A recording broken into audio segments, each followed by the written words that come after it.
যে তোমাকে যতটা সম্মান দেবে তুমিও তাকে ততটাই সম্মান দিও, তার অধিক বেশি দেওয়ার চেষ্টা করো না।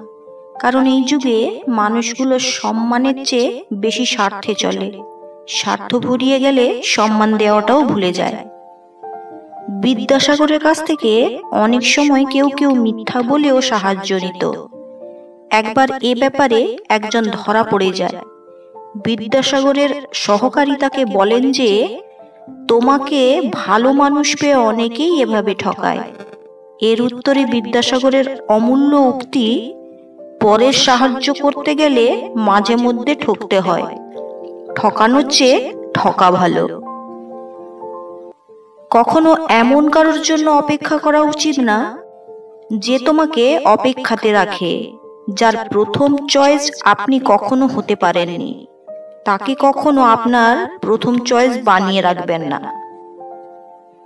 যে মানুষটা ইচ্ছে করে আপনাকে টেক্সট রিপ্লাই দিতে অনেক দেরি করে, সে মানুষটা আপনার জন্য কখনোই চিন্তিত না। তার কাছে আপনি ছাড়াও অনেক ব্যাকআপ প্ল্যান আছে। আপনি ছাড়া তার প্রায়োরিটিতে আরো অনেকেই আছেন। যে মানুষটা আপনার সাথে যোগাযোগহীন হয়ে থাকতে চায়, কখনো ভেবে নেবেন না যে ওই মানুষটা আপনাকে ভালোবাসে। কখনো তাকে বিশ্বাস করবেন না।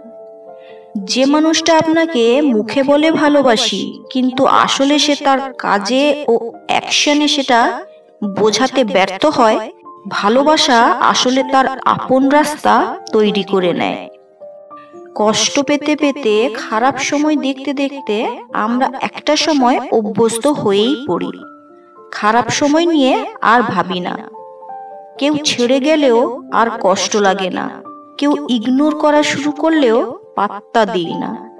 মুড নিয়ে নিজের মতো থাকা শিখে যায়।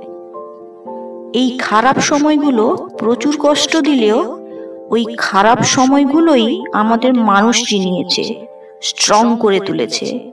তাই খারাপ সময়ের প্রতি কৃতজ্ঞতা জানাই।